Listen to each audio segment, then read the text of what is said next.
Es un módulo que contiene pues bastante información de ayuda para aumentar y fortalecer la visibilidad científica tanto de los investigadores que hacen parte del grupo como de sus colegas que puedan compartir algunos tips o dentro de sus instituciones que puedan desarrollar algunas de las actividades que están ahí propuestas. De manera en la pedagogía, en las actividades de aprendizaje, realmente son unas actividades de exploración, no son muy demandantes. La etapa final del curso y que preferimos también reencauzar estos esfuerzos hacia la revisión de los manuscritos, que empezamos la semana anterior. Bien. El día de hoy vamos a desarrollar una sesión temática. La intención es que sea más o menos como una mezcla de clase y taller para hablar de la selección de revistas, que es un tema importantísimo para ustedes en la etapa de investigación en la que están, que les va a fortalecer también la retroalimentación de los manuscritos hacia el final de la asistencia técnica. Vamos a compartir pantalla e iniciar la presentación.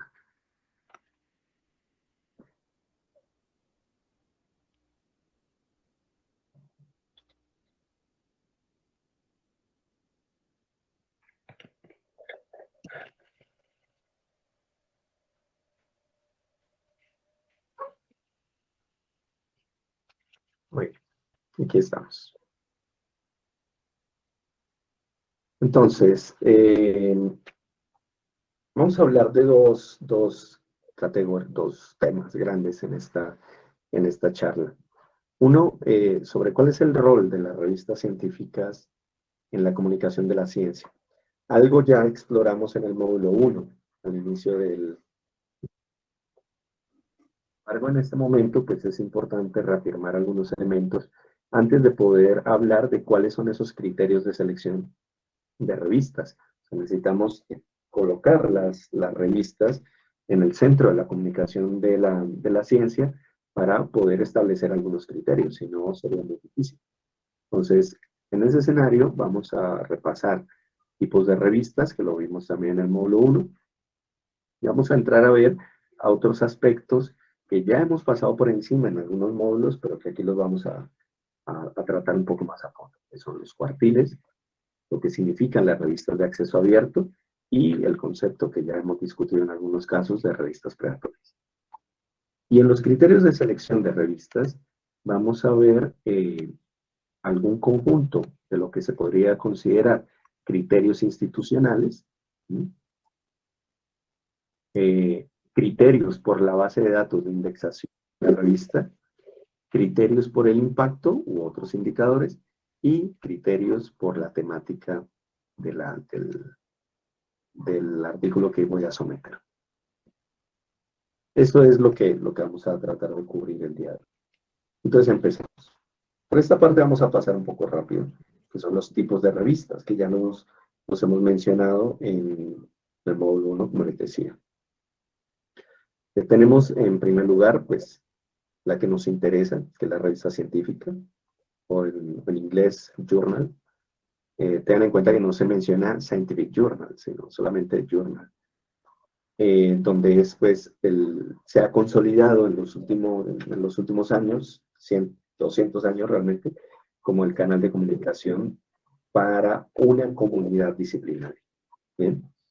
Y esto es importante tenerlo claro, ya que vamos a tener, como vamos a ver más adelante, revistas que responden a una comunidad disciplinaria concreta o, como está aquí descrito, a una comunidad disciplinaria amplia. Bien.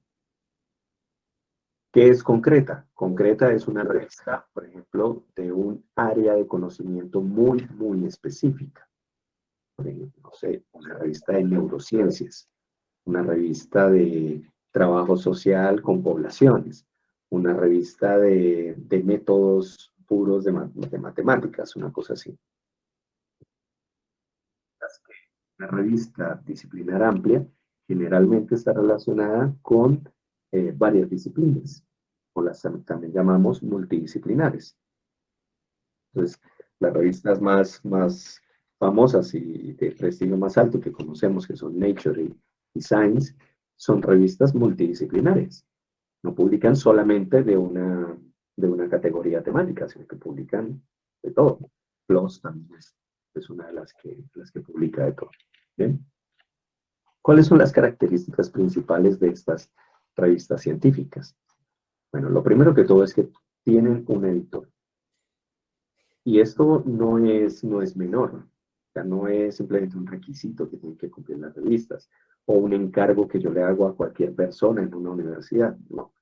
Un editor debe tener un conjunto de capacidades, una trayectoria, porque es el encargado de encaminar o de velar y ser garante del corpus de conocimiento que va a aceptar la revista para comunicarle a su comunidad disciplinaria.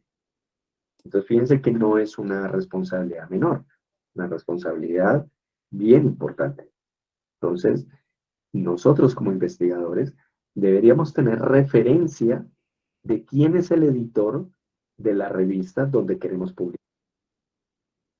Al menos nos debería interesar saber quién es el editor, qué trayectoria tiene, cuánto ha publicado, en qué áreas ha publicado, para saber si la revista a la que le estoy apuntando es afín con mi área disciplinar. Bien. Tiene un comité editorial que ayudan a fortalecer este corpus de conocimiento. Claro, porque el editor no se la puede saber todas. Pues tiene un comité editorial, tiene un comité científico que le dan una cobertura más amplia a la revista, por ejemplo, para tratar algunos temas que el editor no conozca. Entonces, para eso se apoya en su comité científico.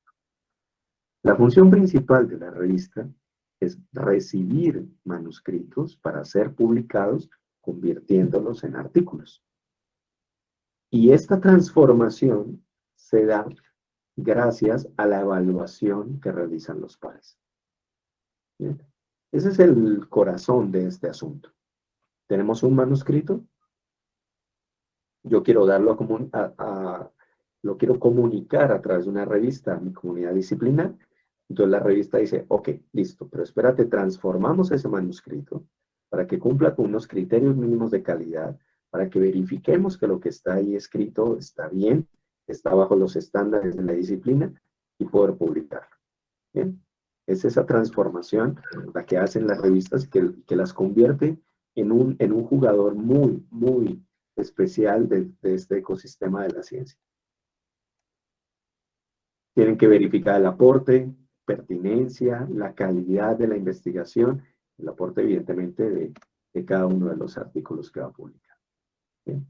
Esa es la revista científica. Tenemos una segunda categoría que son revistas académicas.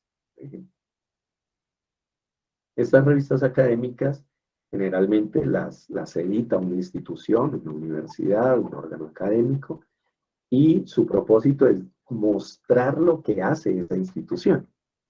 ¿Bien? Entonces, hay revistas de divulgación, bueno, estas revistas académicas también son llamadas a veces revistas de divulgación científica, ¿bien? Cuyo interés es divulgar lo que hace una institución, lo que hace una facultad, lo que hace un centro de investigación, y divulga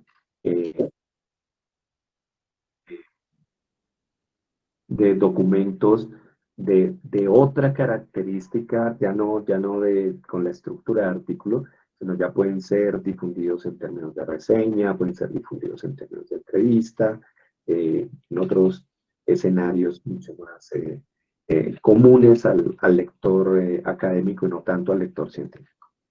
Bien. Luego tenemos los magazines o revistas de profesionales. A estas también se les dice revistas de divulgación, pero tienen una característica que son para un público en concreto. Público en concreto. Generalmente son de una especialidad determinada. Hay revistas para economistas, hay revistas para odontólogos, hay magazines o revistas profesionales para personas de mercadeo, para algún tipo de ingeniería. La diferencia con las dos anteriores es que sus procesos editoriales son más determinados por la forma y por la intención de llegar a un lector que con una validación o una propuesta de hipótesis de investigación o de algo que requiera una validez científica. Entonces, de estos tres tipos de revistas, la que marca la diferencia en términos de su aporte de conocimiento al corpus de las disciplinas es la revista científica por su proceso de evaluación, de verificación y todos los procesos de aseguramiento de la calidad que surten al interior de sus equipos editoriales. ¿Sí? Esa es como la principal diferencia. Ok, ahora hablemos de los cuartiles. Segundo punto. Nosotros introdujimos este concepto ya hace varios años. Intención de, de, como de mandar un mensaje relacionado a la calidad de las revistas científicas. Entonces, antes de hablar de los cuartiles, es importante hablar del indicador SJR. Entonces, ¿qué fue lo que nosotros hicimos? Creamos un indicador. Este SJR. Y es un indicador compuesto. Es un indicador que no solamente mira lo que hace la revista en términos de productividad, qué produce, cuánto lo produce, cuántos autores tiene, cuántos autores internacionales, qué tipos de documentos, en qué idioma, no solamente sino que también analiza la citación. ¿Cuántas citas recibe este número? Las citas son nacionales, las citas son internacionales. Pero a diferencia de otros indicadores que ustedes pueden analizar o consultar en el ambiente cienciométrico, el indicador SJR presenta una novedad que la hace muy atractiva y a su vez le brinda un sello de calidad. Y es que no solamente analizamos las que reciben, sino analizamos quién la envía. Es lo que llamamos el factor reputacional.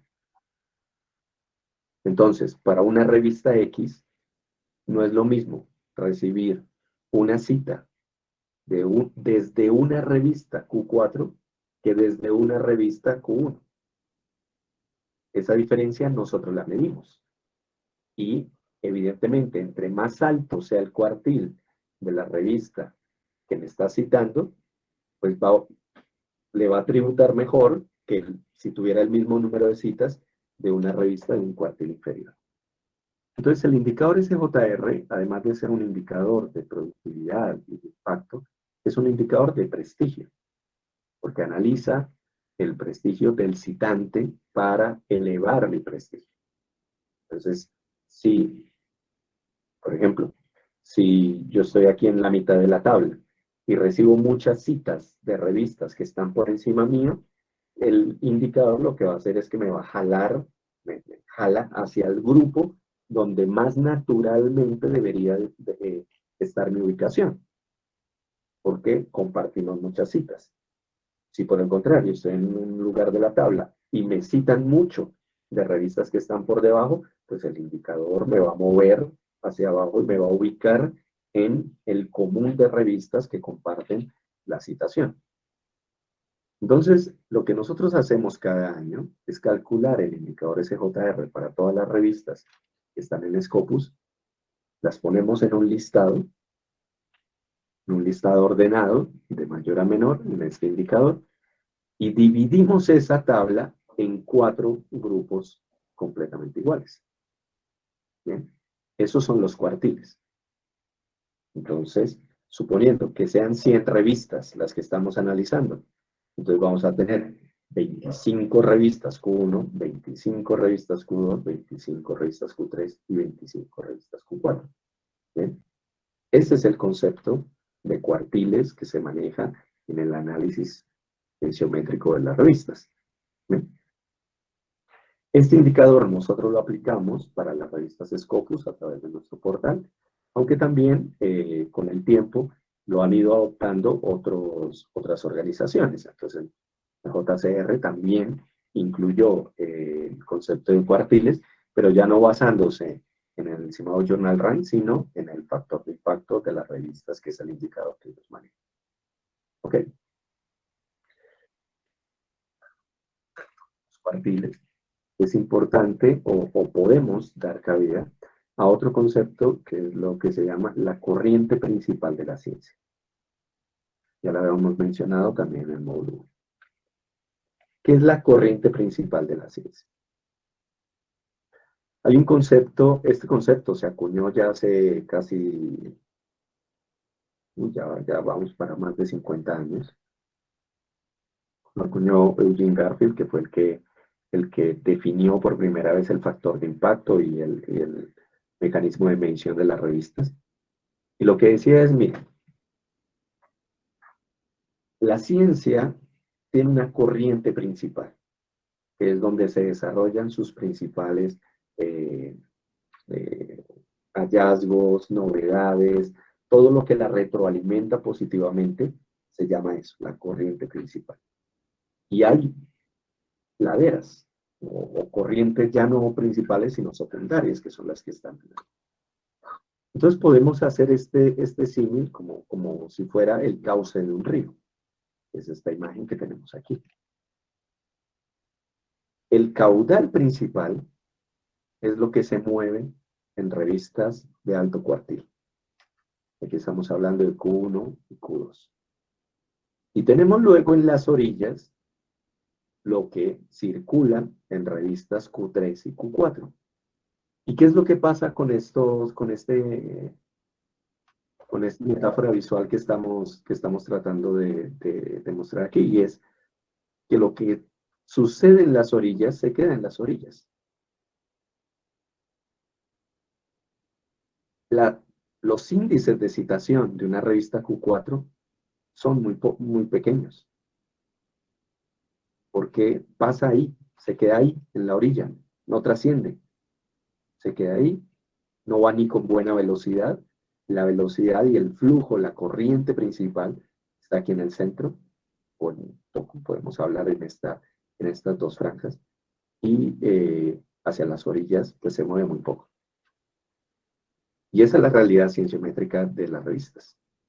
A pesar de que hay un 25% de revistas Q1, 25 de Q2, 25 de Q3, 25 de Q4, los tamaños que ustedes ven en esta imagen no son aleatorios. El Q1 lo ven más grande, es porque de todos los documentos publicados en Scopus en los últimos 5 años, el 45% se han publicado en revistas Q1. Por eso es ese tamaño. Entonces, esta imagen nos muestra que también a veces manejamos como mitos. De que no, es muy difícil publicar en una revista Q1 porque la revista Q1 es muy selecta y publica muy poquitos documentos. No, al contrario. Todo el mundo quiere publicar en una revista Q1. Entonces la revista Q1 publica muchos documentos. Lo que pasa es que también es muy exhaustiva. La tasa de rechazo de revistas Q1 normalmente está por encima del 90%. Normalmente. Y hasta más. Hay tasas de rechazo de revistas que reciben muchísimos más de 100 documentos o de 200 documentos y publican 5 documentos, publican 4 documentos. Son tasas de rechazo del 95%, del 98%. Bien. Entonces, no es que publiquen poco, porque publican muchos documentos, pero ese 25% de revistas recibe la atención de muchos investigadores en el mundo y por eso este caudal es así de amplio. Luego está el caudal de Q2. Q2 publica el 25% del resto perdón, el 33% de la publicación científica. Las revistas Q3 publican el 25% y las revistas Q4 publican apenas el 11% de toda la publicación científica mundial. ¿Bien? Entonces, si queremos que nuestra investigación trascienda, hay que apuntarle a revistas que mueven ese caudal. Hay que apuntarle a revistas de alta calidad. ¿De acuerdo? Gerardo, ¿podría repetir los porcentajes porque no me suman 100? Ya te digo exactamente cuáles son los porcentajes. Un segundo que lo tengo acá en otra página. Abierto. ¿Qué se me hizo? Que lo cerré. Uno estaba, no sé si 43 o 45. O sea, si fue que me equivoqué, ya te lo digo.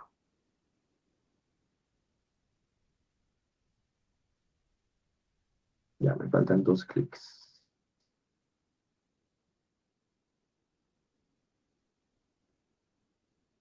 Y que cargue la información.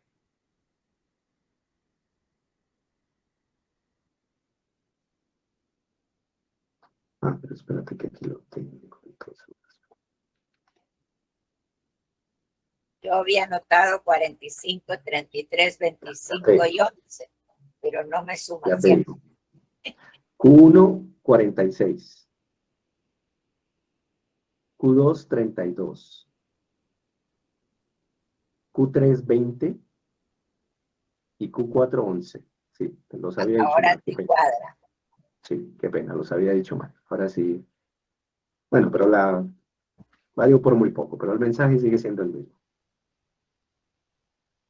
Ya, cuadra mejor. Gracias.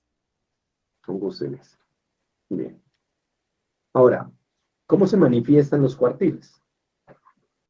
Tenemos esta revista, Lexis Perú, que es la única revista Q1 que hay en el Perú. Creo que es la única o de pronto hay otra. A ver, déjenme chequear. Mm, Vamos a... También voy a compartir toda la pantalla para no estar saltando.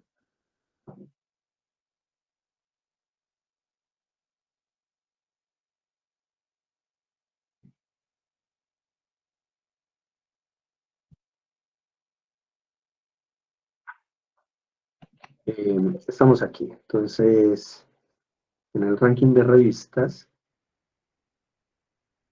vamos a buscar a Perú.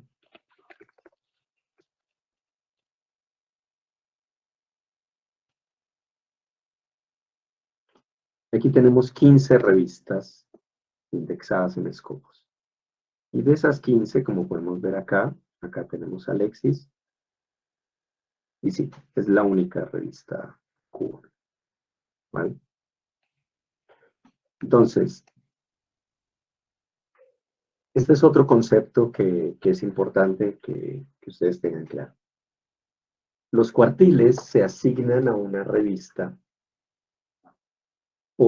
de acuerdo al número de disciplinas o de áreas temáticas que trabaje la revista o la que se le asignen en la base de datos de indexación. Entonces, por ejemplo, esta revista Lexis, en Scopus, está clasificada en 2 áreas de conocimiento, en artes y humanidades y en ciencias sociales. En artes y humanidades está en literatura y teoría de la literatura y alfabetización bueno, me confundí aquí. Y en ciencias sociales en lingüística y lenguaje. Ahora, en cada área, en cada categoría de estas, la revista puede tener un cuartil diferente. Y aquí lo vemos gráficamente. Desde el 2013, la revista ha tenido un cuartil diferente en cada una de esas 2 áreas, excepto en el 2018, donde ambas fueron Q4. Pero luego aquí cambió a Q3, Q2, Q3, Q2, Q2, Q1. Es por esto que en 2021, perdón, la revista es Q1. Y es lo que vemos reflejado aquí. Entonces, para evitar confusiones, tenemos que irnos al principio de la tabla. Y este indicador aquí es el mejor cuartil de la revista. No significa que sea el único cuartil que tenga la revista, sino que es el mejor. Entonces, por eso se muestra aquí Q1, aún sabiendo que la revista tiene dos categorías, que en una es Q1 y que en la otra es Q2. ¿Por qué se puede presentar este caso de que una revista sea un cuartil en una y un cuartil diferente en dos? Pues por el tamaño de la muestra. Puede que haya, voy a seguir con el ejemplo, puede que haya 50 revistas en lingüística y lenguaje, pero de pronto hay nada más 20 en literatura. ¿Bien? Entonces el mismo puntaje que obtuvo esta revista, que es este de aquí, 0179, en una categoría la puede ubicar, como son menos revistas, la puede ubicar más arriba, y en un conjunto más amplio de revistas la puede ubicar más abajo.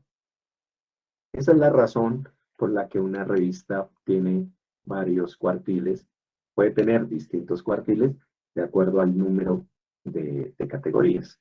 ¿Bien? Entonces, este es un ejemplo muy claro de lo que sucede. ¿Qué es lo que nosotros tenemos que buscar? Tenemos que buscar publicar en revistas que tengan alto cuartil, pero en nuestra categoría. Bien, pues asegúrense de ir, o cuando vayamos a hacer la búsqueda de la selección de la revista, de llegar a la categoría de conocimiento más afín al tema de mi publicación. Y ahí voy a poder tener un énfasis concreto, un enfoque concreto del target al que le quiero apuntar con las revistas, al conjunto de revistas. ¿De acuerdo? Ok, digamos aquí. Esta es lo que ha pasado con la distribución de los documentos publicados por investigadores que afilian a una universidad peruana o una institución peruana en los últimos 5 años. Entonces, en el 2017 hubo 427 trabajos publicados en revistas Q4 y 1014 en Q1. En el 2021 hubo 1465 publicados en Q4 y 2347 publicados en Q1. De aquí podemos analizar dos cosas. Uno, la simetría de la distribución de cada cuartil en cada año. O sea, en el Perú aumenta cada año la publicación y se mantienen las mismas tendencias, como ven acá. ¿Bien? ¿Cuáles son esas tendencias? Una menor publicación en Q4, una publicación similar en Q2 y Q3, y una publicación mayor en Q1. Entonces, con esta imagen que les estamos mostrando, también es para reforzar esto del mito de que es imposible y cada vez más difícil publicar en revistas Q1. Esto no es lo que evidencia esta gráfica para los investigadores peruanos, que publican más en revistas Q1 que en los otros cuartiles. ¿Bien? Entonces, resulta que a veces tenemos temores eh, dados por una cultura de investigación, dados también, por ejemplo, por el tema del idioma. Entonces, como no, ya lo vamos a ver más adelante, como no tengo la facilidad de escribir en un idioma diferente al español, o en concreto, o escribir en inglés, entonces, entre comillas, puedo resignarme a revistas que me publiquen solamente en español. Y ahí estoy también, entre comillas, condenado de mi aplicación. Un segundo aquí, partimos ya. Ahora, hablemos un poco de las revistas de acceso abierto. El acceso abierto surge como una necesidad de dar a conocer al público en general los resultados de investigación, sobre todo con los que se financian con dineros públicos. ¿Bien? Esto no es un tipo de revista, sino es un modelo de negocio. El ámbito editorial es un modelo de negocio, tal cual. Entonces, el modelo de negocio más clásico es, bueno, hay tres tipos de modelo de negocio, y es, yo quiero publicar en una revista, la revista me dice, ok, ven, yo te publico, tú no tienes que darme un peso de nada, pero cuando yo publique, tú me cedes los derechos y yo cobro por cada lectura, por cada descarga.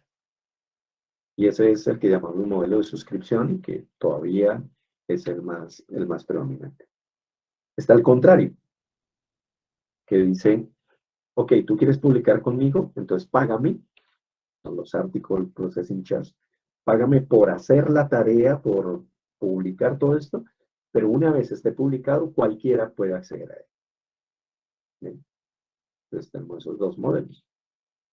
Y existe un tercer modelo, variante del segundo, que es, ok, ¿quieres publicar conmigo? Bien, yo no te cobro y tampoco le voy a cobrar al lector. Esas son las llamadas revistas green, las verdes. Generalmente son revistas que tienen una organización financiadora detrás, por ejemplo, una universidad. Entonces es muy poco común que una revista de una universidad cobre APCs. Generalmente recibe, publica y publica en abierto. Bien. Y aquí tenemos el directorio de revistas de acceso abierto, que se ha ido consolidando con los años y ya es podríamos decirlo, una base de datos a la que aspiran las revistas que son de acceso abierto, poder indexar, porque tienen un proceso de revisión, no es tan exhaustivo, pero tampoco es tan ligero. Verifican que los documentos tengan una estructura, que se publiquen documentos, que hayan normas éticas, que evidentemente la revista diga si es de acceso abierto, si cobra, si no cobra, que tiene un comité editorial, bueno, tiene un conjunto de criterios que la hacen muy interesante. Entonces veamos DOAR. Este es DOAR. Bien. Entonces ellos muestran unas cifras. Dicen, miren, tenemos revistas en 80 lenguajes, de 130 países, 12.000 revistas sin APC, de un total de 18.000. Y aquí ya tenemos una referencia. Entonces, del universo de revistas que pueda haber, este directorio tiene 18.000, exclusivamente de acceso abierto. Pero de esas 18.000, el 66%, 12.000, 60-65%, no tienen APC. Es decir, son revistas green. Son revistas que no me van a cobrar y que lo que se publique queda en abierto. Bien. Y aquí, pues hay de todo. No, aquí no hay un cruce entre decir es que las 12.000 están en Scopus o las 12.000 están en WOS. No, aquí hay de todo. Algunas estarán en Scopus o en WOS, algunas. Otras no. Bien, pero esta me da una referencia sobre cuáles son las revistas de acceso abierto que están, por ejemplo, distribuidas en los países. La revistas de acceso abierto. Y la otra facilidad que tiene DOAR es que procesa registros, es decir, pueden analizar los metadatos y publicarlos para que la gente tenga acceso a él. ¿Bien? Yo puedo buscar revistas, por ejemplo, por su título, entonces revistas Sí, simplemente Biological. Me va a decir que hay 40 revistas indexadas. De esas 40 revistas están en estas áreas de conocimiento, están aquí, en estos idiomas, en persa, en ruso, en ucraniano, en indonesio y en inglés, con estas licencias de publicación pertenecientes a estos países. Bien. Y si yo estoy interesado en una revista, evidentemente científica, voy a buscar, por ejemplo, una que tenga una revisión de pares, doble ciego, y podría decirle que me muestre las que no tienen APCs.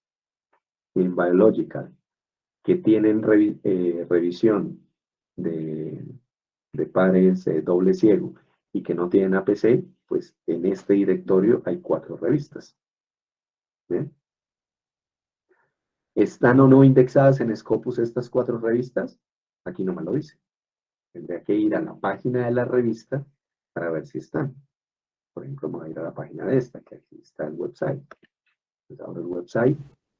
Pero sí te dice que las 4 son en inglés.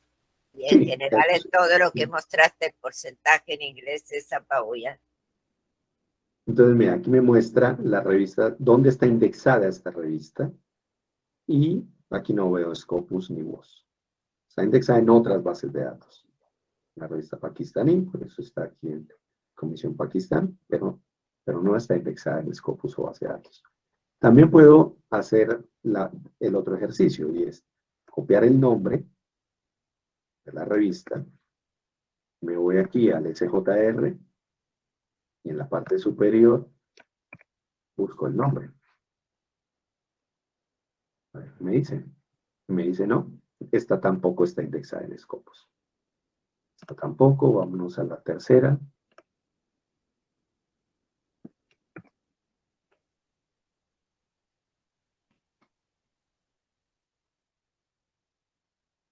Esta tampoco. Y a ver si la cuarta.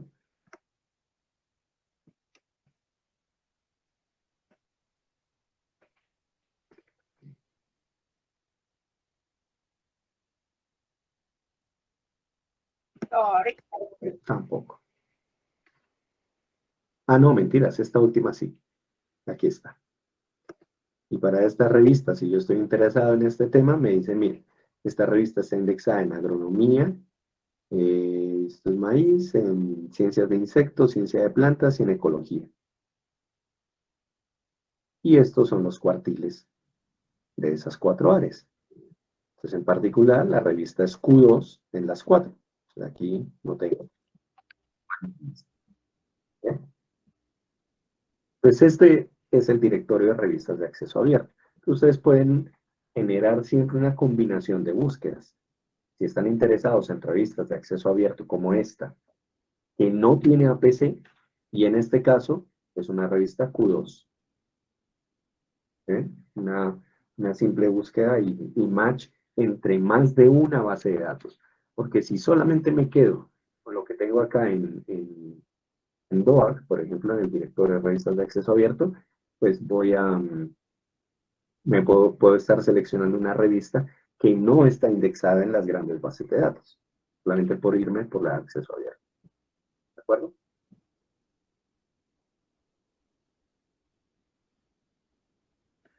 Listo. Ahora, otra categoría que tenemos que analizar son las revistas predatorias.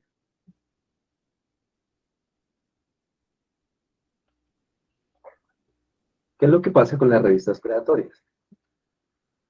Son revistas que han generado un modelo de negocio muy agresivo, dejando en entredicho la calidad científica. ¿Bien? Ese es el problema. El problema es que su modelo de negocio agresivo es llegar al convenio de un pago, del pago de los APC, antes de la evaluación. Bien. Cuando generalmente el pago se hace después de que el artículo ha sido aceptado. ¿Sí? pero en la mayoría de estas revistas predatorias no, el pago es anticipado.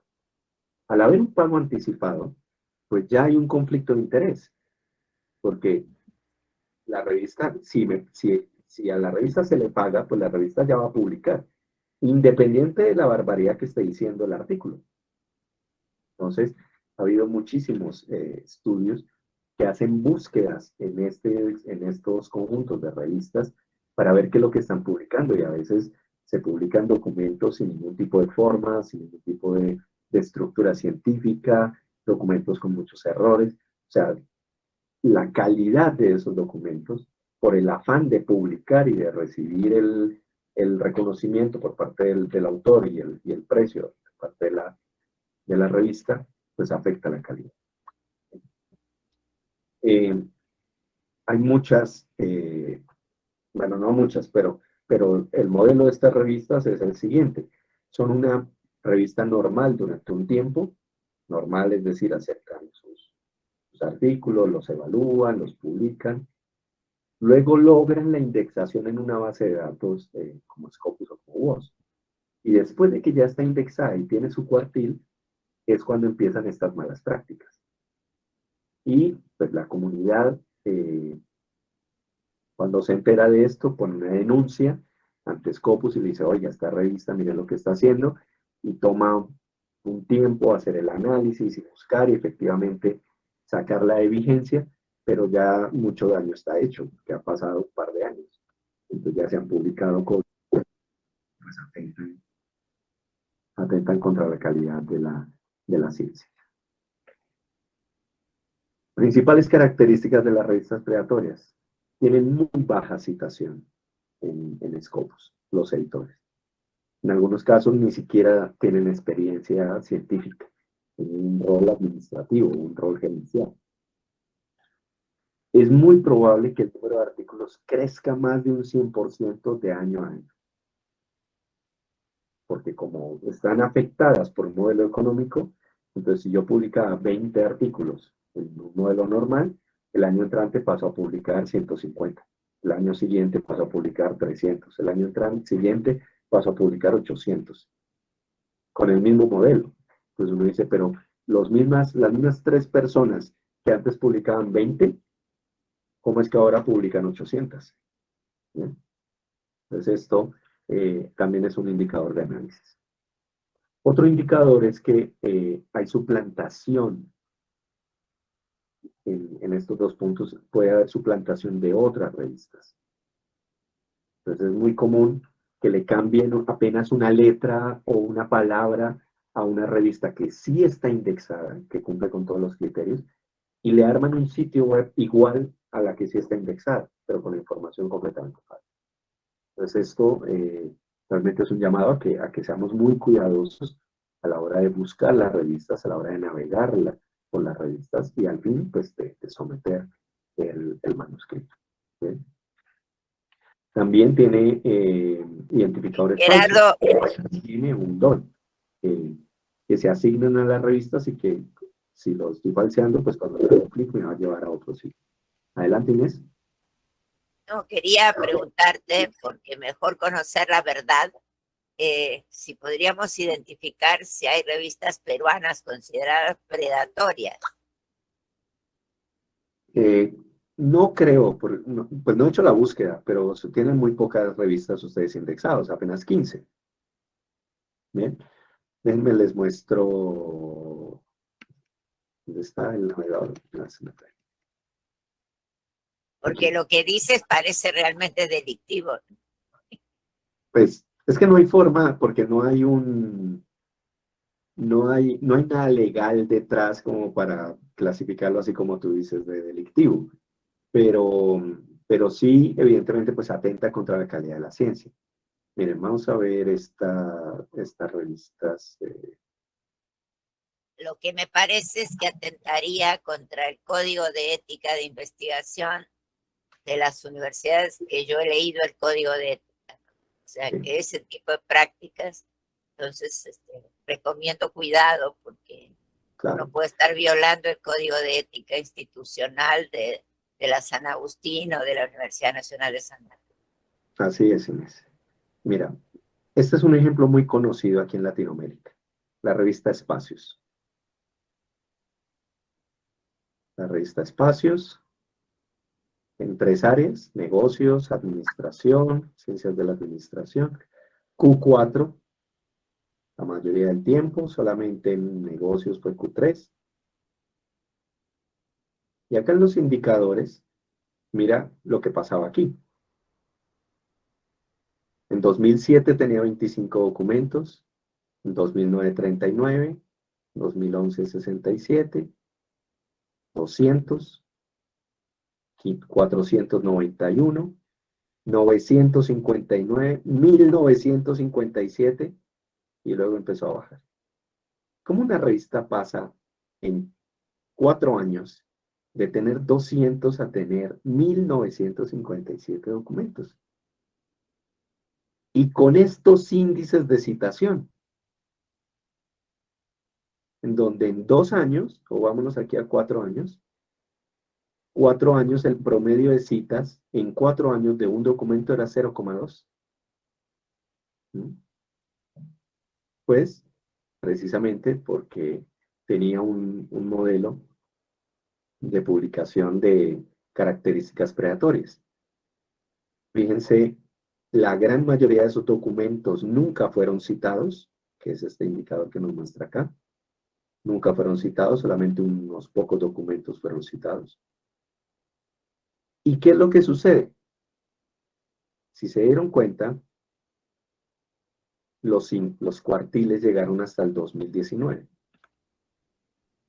Es decir, que en 2020 esa revista ya no recibió cuartiles ni en 2020 ni en 2021. Porque como dice por aquí más adelante, la revista fue descontinuada en Scopus en 2019. Bien. Entonces esto es lo que pasó. Lo que pasó fue que varios de la comunidad científica denunciaron ante Scopus las prácticas de esta revista, en particular otros editores, porque decían, esto se nos están llevando a todos los autores bajo un modelo financiero. Entonces, publicar en esta revista costaba creo que $500, pero como una revista Q4, poca calidad detrás de la revisión, entonces todo el mundo iba y publicaba y publicaba y publicaba. Scopus analiza este fenómeno como desde el 2017 más o menos, se analiza, y en 2020 ya se toma la decisión de descontinuar. Por eso hay indicadores hasta el 2019. ¿Por qué existen todavía acá en el índice? Porque hacen parte de la historia de la disciplina. O sea, yo tengo que ver que hubo artículos publicados, así hayan sido con malas prácticas, pero hubo artículos publicados en estas 3 áreas durante todos estos años. Entonces eso hay que mantenerlo porque algunos artículos están citados, otros artículos corresponden a una universidad, entonces toca sacar indicadores a la universidad, sacar indicadores al autor, en fin. Entonces por eso todavía está. Pero aquí ya les acabo de dar otro tip importantísimo y es revisar que la revista no esté descontinuada. Bien. Listo. Continuamos aquí. En estos 2 enlaces pueden ver listados que se han ido actualizando sobre las revistas predatorias. Pueden observarlos y analizarlos. Al interior de sus universidades sería muy bueno que lo hicieran. Muy bien. Ahora, todo lo anterior apenas ha sido un preámbulo para el verdadero mensaje de esta sesión, y es: queremos ser muy asertivos a la hora de escoger la revista en la que vamos a publicar. O sea, nuestro trabajo de investigación ha requerido tiempo, esfuerzo, recursos de la institución, lágrimas, sudor, todo eso, para que al final de la tarea no escojamos bien la revista. O sea, creo que amerita muy bien nuestro proceso de investigación que escojamos una buena revista para publicar. De eso se trata eso. Entonces ahora vamos a analizar un conjunto de criterios que me van a ayudar a encontrar esa revista. Vamos a empezar por los criterios institucionales. Y el primero es la indexación. Lo que busco es que la revista esté incluida en alguna base de datos. ¿Quién me lo pide? ¿Me lo pide la institución? ¿Me lo pido yo mismo? Lo que quisiéramos para seguir fomentando el nivel de alta calidad de las revistas y de sus respectivas publicaciones es que ustedes pudieran orientarse hacia revistas que estén indexadas en bases de datos que aseguren un proceso editorial y unas prácticas editoriales de calidad. En este momento, las dos bases de datos que aseguran eso son WOS y Scopus. Otras se acercan, pero todavía no tienen una referenciación como para poder decir, ok, estos indicadores son los que me interesan. Yo recientemente me encontré en un país vecino de ustedes y nosotros, en Ecuador, con una universidad que tenía una política de que los investigadores podían publicar en WOS, en Scopus o en Latindex, en revistas de Latindex. Y estaban beneficiando, dando bonos, incentivos por la publicación en Latindex. Cuando yo les pregunto, ¿pero por qué Latindex? Me dijeron, no, lo que pasa es que los investigadores se sienten más cómodos publicando en revistas en español. ¿Ya? Luego entramos en varias conversaciones y llegamos a un punto en donde el idioma no asegura la calidad científica. No es lo que se busca con la investigación es hacer aportes al corpus. Y eso se puede hacer en cualquier idioma, pero hacerlo exclusivamente en revistas que publican en español y que están indexados en una base de datos que mayoritariamente publica revistas en español, pues no es, como vamos a ver ahora más adelante, pues no ayuda muchísimo. Entonces, hay que tener mucho cuidado con estos, a la hora de elaborar estos criterios institucionales, porque lo que se tiene que propender detrás de todo esto es la calidad de la investigación, y no como me lo dijeron, la facilidad para los autores. Bien. Segundo, tenemos que buscar frecuencia de publicación. Una pregunta, por favor. ¿Qué Sí, pasa con aquellos investigadores que ya son rankeados, ¿no? Y que tienen 100, 120 artículos y saben ellos que porque sus artículos están dentro de una base de datos y es obvio que para llegar a ellos tienen que pagar una suscripción o comprar el artículo, ya no les interesa y más bien tienen la intención de masificar la información en otros medios que sean de uso, de consumo, digamos, más popularizado como estudiantes universitarios, docentes universitarios que no tienen acceso. Yo conozco 2 o 3 casos en el extranjero que hacen eso, estos investigadores. Pienso que existe un planteamiento, que es lo que lo está haciendo muy bien nuestro amigo, correcto, pero ¿cómo masifico la información? Si vamos en el direccionamiento de producir investigación científica, excelente, pero sabemos, mediante la explicación que tenemos de Gerardo, muy ampliamente profunda, que no todos van a acceder a esa investigación. Eso es para un círculo, para especialistas que van a buscar esos documentos.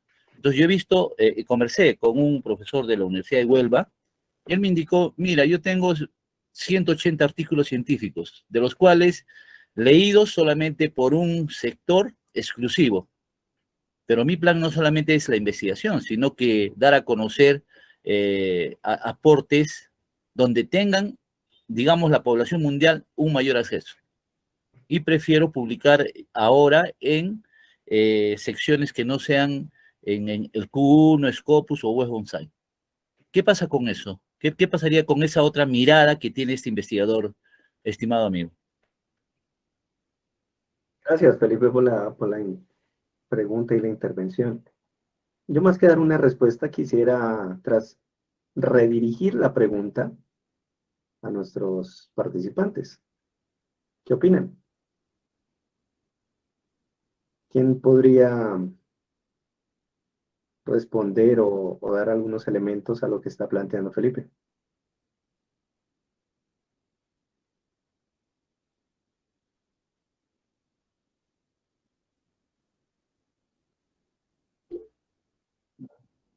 Inés.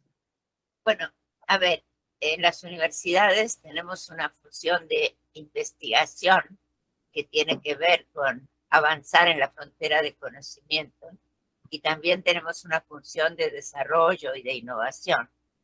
Que si nosotros realmente lo que queremos es publicar investigación, yo creo que tenemos que optar por estas revistas y por entrar en el círculo de los investigadores que están en ese tema, para realmente estar en esa frontera de conocimiento. Pero a veces uno ya no está en la investigación, sino es un proyecto de desarrollo, es un proyecto de difusión, es un proyecto de más de innovación para que lo adopten en las empresas, y ahí sí puede tener sentido de publicar en otras revistas, de modo que me parece que no es que siempre hay que elegir entre una cosa y otra, sino el tipo de investigación que estamos realizando. Y yo alguna vez publiqué en revistas en Q1, pero después ya no me dediqué a la investigación porque me dediqué a la gestión, y en ese caso interesaba más publicar en otro tipo de cosas. Entonces depende del rol de lo que uno quiere hacer. Sí sería bueno que Perú y América Latina liderara grupos de investigación y estuviéramos liderando en revistas científicas en el Q1. O sea, no es que una cosa es mejor que la otra, pero hay que tener claro el objetivo. Se puede haber una etapa en que uno diga, no, ahora a mí lo que me interesa es transferir esto y escribir en el idioma más simple posible, y hasta escribir en un idioma propio de tu lugar. Si quieres transferir el conocimiento a las comunidades amazónicas, no escribas en inglés, por favor, pero es una excelente pregunta que tiene que ver con los objetivos múltiples que tienen nuestras universidades. Creo. Gracias, Inés. ¿Alguna otra intervención?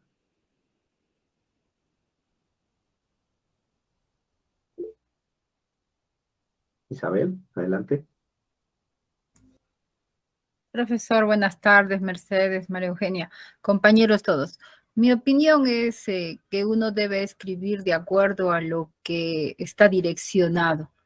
En el pasado histórico, en mi trayectoria, yo publicaba en los diarios de mi ciudad. Hacía lo que se llamaba la columna sanitaria. Entonces, ¿qué era mi intención? Era educar a mi pueblo en todos los aspectos sanitarios, preventivos, promocionales. Entonces, ahí había acceso a todos los que cogían el diario en el cual yo escribía. Entonces, va a depender, como dice Inés, a dónde vamos a dirigirnos. Pero si estamos haciendo un trabajo científico, la ciencia siempre hay un aporte. En el aspecto en el cual vayamos a intervenir, siempre va a haber un aporte.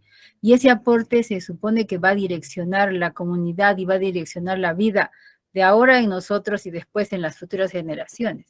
Entonces, lo que tengamos que escribir ahí tiene que estar, como dice el profesor, debe estar bien escrito, revisado, oleado y sacramentado, para que después en el futuro eso pase como los jeroglíficos de Egipto, que van a interpretar lo que queríamos decir. Esa es mi opinión, profesor. Vale, gracias, Isabel. Pues muchas gracias a Inés y Isabel por ayudarme a sentar un contexto para poder dar también mi aporte a la cuestión que plantea Felipe. Y es lo siguiente. Si recuerdan la lámina anterior, el título era Criterios institucionales. Porque no nos podemos olvidar de eso. Es cierto que acá en Latinoamérica, los investigadores, y lo voy a decir muy coloquialmente, sin el ánimo de faltar al respeto, los investigadores hacen lo que quieren. Y cuando digo eso es, investigan en el tema que quieren, escogen dónde publican, cuándo publican, justifican cuando se demoran, justifican cuando necesitan más plata. Eso es una realidad en Latinoamérica. En otras latitudes no es así. En otras latitudes, el investigador se ciñe a los criterios de su institución. Si la institución le dice, no, vamos a investigar en este tema, pues el investigador tiene que decidir si lo hace o si se va. Entonces aquí lo menciono porque la mayoría de nosotros está adscrito a una institución. Y es la institución la que financia la investigación. Y al ser la institución la que financia, es la institución la que fija los criterios. Que no suceda es otra cosa. Que la institución no lo haya hecho, no lo haya pensado, eso es otra cosa. Pero nosotros como investigadores tenemos que tener claro eso. Entonces, volviendo al ejemplo que colocaba Felipe, que el investigador ya no quiere publicar más en revistas de suscripción. En su voluntad como autor puede hacerlo, pero con seguridad debe haber un criterio institucional que diga, mientras usted esté acá, tiene que publicar en revistas de suscripción, no necesariamente revistas de suscripción, revistas de alto impacto. Entonces, si el deseo que está detrás es darle mayor difusión al artículo, pues lo que tiene que cambiar es el destino de publicación y buscar una revista de acceso abierto. Y si no quiere pagar, pues busca una revista de acceso green, que fue lo que vimos al inicio de la sesión. Pero sin dejar de lado la intención de publicar un artículo científico en revista de alta calidad, que seguramente es lo que necesita la institución también a la que pertenece, o será el objetivo de la institución. Ahora, es que yo ya no quiero escribir artículos científicos. Bueno, pues como vimos al inicio de la clase, hay otros tipos de revistas. Hay revistas de divulgación, hay revistas de especialistas. Escriba para allá. Pero, ¿qué le va a decir su institución? Le va a decir, ok, gracias por escribirme estas 3 editoriales para la revista X. Y dejó de escribir 3 artículos científicos que le sumaban a la institución para todos sus indicadores. ¿Ya? Tenemos que encontrar muy bien el lugar en el que nos estamos moviendo, en particular porque la investigación que hacemos es gracias a la institución. Si no nos financia la institución, nosotros con nuestros propios medios no podríamos hacerlo. Y por eso muchos investigadores se mueven de universidad en universidad porque la siguiente universidad le garantiza que le va a financiar sus investigaciones. Bien. Entonces, creo que este es un escenario en el que debemos, primero, reconocer al que nos financia. Y segundo, tener claro cuáles son esos criterios que pide o exige el que nos financie. ¿Inés?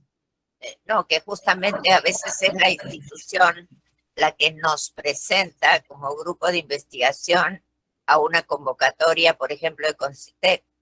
Y esas convocatorias también tienen criterios, tienen metas, tienen resultados a conseguir, en el cual, si no firmó el rector o quien corresponda, nunca nos hubieran elegido como investigadores individuales. Así es, sin el aval de la universidad. Claro, entonces, ese compromiso que uno asumió con una fuente de financiamiento, si no lo cumplimos, también forma parte de un antecedente para que el siguiente grupo de esa universidad que se presente ya no le tengan confianza porque esa universidad viene no cumpliendo los objetivos de publicaciones a los que se comprometió al solicitar el recurso. Entonces, este tema institucional que plantea Gerardo es muy importante. Muchos de ustedes habrán participado en el evento de lo que la SUNEDU le plantea a las universidades. Por eso, lo que es importante es, si yo digo que estoy haciendo investigación básica, tengo que publicar en este tipo de revistas. Si lo que yo estoy haciendo es extensión, me parece excelente publicar en el periódico que más, o en el medio que más gente lee. Genial, que nos cante un rapero los resultados, pero es otra cosa. Así es. Bueno, muy bien. Continuemos aquí con la parte final. La frecuencia de publicación también es importante Juan a la hora de Alfredo quiere seleccionar la decirnos algo, Gerardo. Sí, adelante. Gracias, doctor. Un poco también para reflexionar. Cada vez que escucho alto impacto y todos los investigadores que estamos en esta sala tratamos de llegar a que nuestras investigaciones logren ello, pero después me pongo a reflexionar y que, por ejemplo, que los problemas que nosotros narramos muchas veces no se solucionan necesariamente. Pongo un ejemplo. Ya en la década de los 90, en los 2000, cuando ingresé a la universidad, siempre hablábamos del problema de las curtiembres y damos a través del CONCITEC y diferentes programas mucho financiamiento para que hagan los investigadores y reflexionen sobre ese problema, pero realmente no se soluciona el problema. Siguen habiendo las curtiembres a nivel mundial. Igual, digamos, ¿cuál es el verdadero impacto? Estos trabajos que hacemos, un poco reflexionando, no necesariamente, realmente están llegando a solucionar la problemática. Los países están escuchando esta problemática, los integramos con políticas. ¿A quién forzamos para que nuestros trabajos comiencen a llegar realmente? Porque si no, cada año se sigue aprobando más proyectos, se sacan más artículos, pero no se soluciona el problema. Eso es un tema, doctor. Y una consulta nada más para no incomodarlo más. El tiempo, ¿cuál es el tiempo adecuado? Por ejemplo, la relación entre tiempo de publicación de estas revistas Q1, la probabilidad de ser aceptado. Tal vez de repente estoy sesgando mi mirada, las revistas Q2, Q3, tal vez son percibidas con mejor enfoque, tal vez las revistas Q1, al ser tan exigentes, algunos nos van a ahuyentar, nos van a alejar, y tal vez como investigador va a tomar la decisión de escoger una revista central, no la Q4, porque posiblemente mañana desaparezca y ya nuestros artículos no estén indexados. Bueno, por ahí, doctor, muchas gracias por su atención. Vale.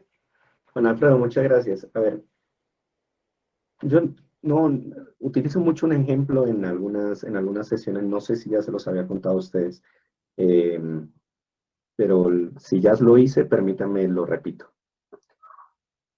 Hace un par de años, acá en Colombia, eh, una universidad sacó una publicación sobre el asbesto, un proyecto de investigación sobre el asbesto, sobre la mortalidad asociada a la construcción con asbesto, que en ámbitos rurales, en Colombia, era como la norma de lo que estaba pasando. Sacan esta publicación y la universidad, que está en el top 5 del país, eh, empieza toda una campaña mediática.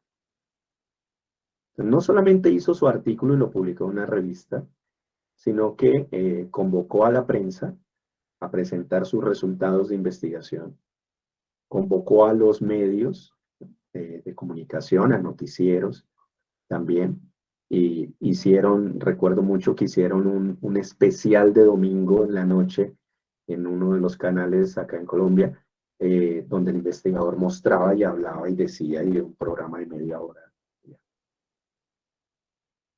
¿A dónde llevó todo eso? Eso llevó a que tocaran la puerta de congresistas. Y 2 años después sale una ley ya que prohibía las construcciones en asbesto en el país. ¿Bien? Este no es el caso de todas las investigaciones, claramente, pero tampoco es el extremo en el que todas las investigaciones no tienen impacto. O sea, sí hay forma de lograr ese impacto que menciona Juan Alfredo. Lo que pasa es que se necesita que se sumen un conjunto de variables. Una variable que entró ahí a jugar es que la publicación se hizo en revista de alta calidad. La investigación fue un proyecto muy serio de la universidad, un proyecto de varios años. La universidad financió que los investigadores fueran a varias regiones del país, tomaran las muestras, los laboratorios las ejecutaran, todo. Cruzar bases de datos para identificar mortalidad, para identificar enfermedades. Hicieron un proyecto muy serio. Se publica ese proyecto.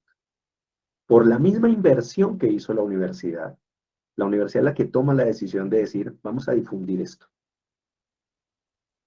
Y gracias al capital relacional que tiene la universidad, por eso mencioné que es top 5 en el país, la Universidad de los Andes, acá en Bogotá, es que puede convocar a la prensa. Y convoca a la prensa, convoca a los medios y puede convocar también a la clase política. Pero es por la reputación que tiene la institución gracias a la investigación que ha hecho. Y eso desencadena eso. Entonces esto es una lógica que es en el fondo un mensaje que nosotros queremos transmitirles a ustedes. La investigación de alta calidad que ustedes puedan hacer le va a aumentar el prestigio a sus instituciones. Y ese aumento de prestigio, la institución lo puede utilizar para muchas cosas.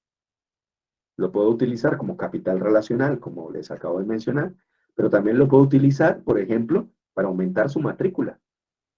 Si utiliza adecuadamente las estrategias de mercadeo asociadas a los resultados de investigación. Entonces, la investigación que ustedes realizan es la que abre esta ventana de oportunidad. Por eso dije, no pasa con todas las investigaciones, pero sí puede llegar a pasar con algunas. Ustedes como investigadores son los que pueden identificar claramente cuáles son esas investigaciones que ustedes han hecho, que necesitan este apalancamiento institucional para que puedan llegar a tener un impacto local o regional como ustedes lo han soñado. ¿De acuerdo? O sea, sí es posible, pero se tienen que apalancar mucho en la institución. Ahora, frente a su segunda pregunta, Juan Alfredo, tiene que ver con lo que ya les iba a mencionar de la frecuencia de publicación. Cuando estábamos hablando de revistas en papel, era muy fácil hablar en periodos de años de publicación. 1 año, 2 años, a veces hasta 3 años. Cuando pasamos a revistas digitales, ese tiempo se reduce, porque los editores entienden que en lo digital pueden publicar más. Bien.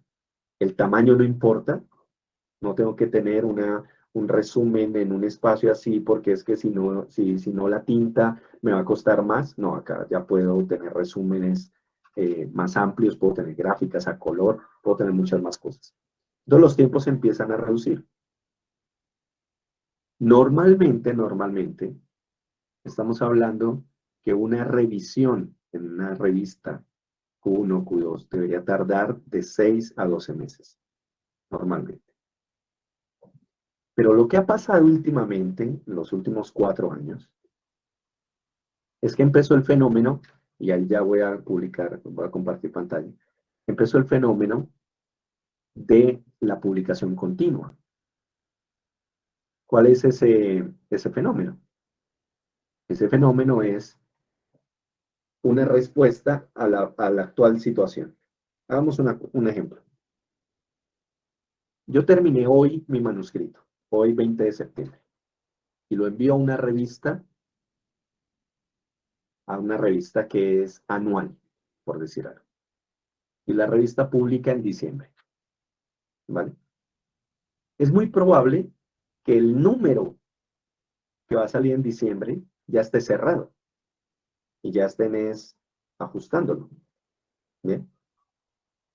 Entonces mi manuscrito que yo envío hoy 20 de septiembre, si pasa la evaluación y todo eso, quedaría publicado en diciembre del año entrante. ¿De acuerdo? Han sido 15 meses que ese manuscrito ha quedado quieto, sin que nadie lo haya visto, y en algunos casos perdiendo vigencia.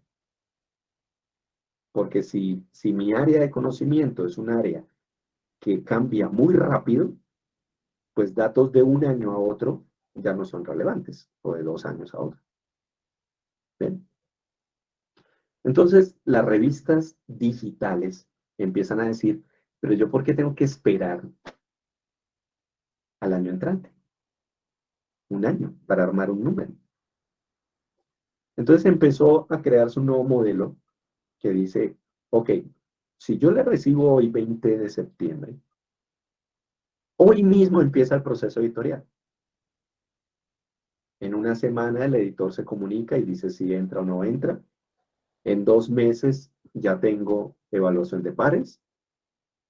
Y es muy probable que en 4 o 5 meses mi artículo haya sido aceptado. Entonces, hoy 20 de septiembre, 4 meses, enero 20. Sí, enero 20. ¿Qué pasa en enero 20? Después de que me aceptan el manuscrito. No es que me lo aceptaron, igual lo van a publicar en diciembre. No. La publicación continua dice, yo lo acepté el 20, empiezo a hacer la galera y la edición y todo eso, y en menos de un mes está publicado. Es decir, me lo publican en febrero. Entonces la publicación continua es esto, es la respuesta de las revistas a la necesidad que tienen los autores de publicar rápido sus documentos. Y esta publicación continua puede ser corta, hay revistas de alta calidad que publican en 2 o 3 meses. 2 o 3 meses. Evidentemente el mayor filtro se hace al inicio, porque para poder publicar en 2 meses, el editor se asegura que ese artículo pase por la evaluación de pares, sin problema. Pero si el editor tiene dudas o va a ver que ese artículo se va a demorar mucho en la evaluación, de una vez lo rechaza. Entonces, tiene su lado bueno y su lado malo. Pero la publicación continua nace en respuesta a eso. Aquí yo envío un artículo hoy y queda publicado en un par de meses o 2 pares de meses más adelante. Y desde ese momento empieza a ganar visibilidad, empieza a ganar citas, empieza a ganar descargas y no esperarse a que la revista arme el número, porque eso le estaba jugando en contra a los primeros que enviaban su manuscrito, a los que lo enviaban más temprano. Entonces ahí era todo un problema. Ya vamos a ver cómo buscar revistas de publicación continua. Lo otro que tenemos que revisar es que la revista evidentemente haga revisión de pares, preferiblemente doble ciego, es la más común, que el evaluador no me conoce y yo tampoco conozco al evaluador. Otro criterio institucional es el impacto bibliométrico de la revista. ¿Bien? Todas las revistas, a través del indicador este que les mencioné, el SJR, nosotros le calculamos el impacto. Un indicador que se llama así, indicador de impacto. Y ese indicador lo normalizamos. Es decir, ponemos un punto promedio para manejar todos los valores. Y ese valor normalizado es este que se llama 1, que es 1. Entonces este valor 1 es el promedio mundial. ¿Qué es lo que pasa con las revistas Q1? Que tienen un indicador de impacto 2.09. Eso significa 109 puntos porcentuales por encima del promedio mundial. Las revistas Q2 tienen un impacto 0.78, es decir, 22 puntos porcentuales por debajo del promedio mundial. Las revistas Q4, 0.27. 73 puntos porcentuales por debajo del promedio mundial. ¿Estos valores de dónde salen? De toda la producción científica peruana en los últimos 5 años. Entonces, a los investigadores que han publicado en los últimos, a los investigadores peruanos, o con afiliación peruana mejor, es más acertado decir esto. Los investigadores con afiliación de una institución peruana que han publicado en revistas Q1 han obtenido muchísimo más impacto que los que han publicado en revistas Q2 o Q3, Q4. ¿Sí? Esto es muy claro. Y este indicador de impacto surge también de la citación. O sea, la base para el impacto es la citación. Las revistas Q1 no solamente son más difíciles, más exigentes, no hablamos de difícil, más exigentes en su publicación, sino que son más leídas y más citadas. Esa es la diferencia. Entonces, aquí tenemos otro ajuste frente a la premisa anterior, y es las revistas Q1 tienen más visibilidad que las revistas Q4. Llegan a más personas, ¿bien? Para poder tener estos indicadores. Luego tenemos otros criterios. La revista, ¿qué tipo de documentos publica? Lo que tenemos que buscar es que la revista puede tener varios tipos de documentos, pero el artículo, el artículo, debe ser el que predomine en la revista para que sea una revista científica. Tiene que tener vigencia. Y ahí recuerden el ejemplo de la revista Espacios, que ya no estaba vigente, que ya estaba descontinuada por la base de datos. Entonces puede que la revista siga existiendo, pero ya no está indexada en las bases de datos. Entonces siempre tenemos que mirar ese doble componente, que la revista exista, que no tenga que no suplante, que no haga nada, pero que esté indexada en la base de datos de nuestro interés. Y aquí tenemos otro ejemplo. Es el idioma de publicación. Y aquí, pues los datos hablan solos. Esto es los documentos publicados por investigadores afiliados en instituciones peruanas. Han publicado más en inglés en los últimos 5 años que en español. 18,000 frente a 6,000. Pero las citas por documento de los productos en inglés son 6, mientras que los documentos en español no alcanzan a una cita por documento.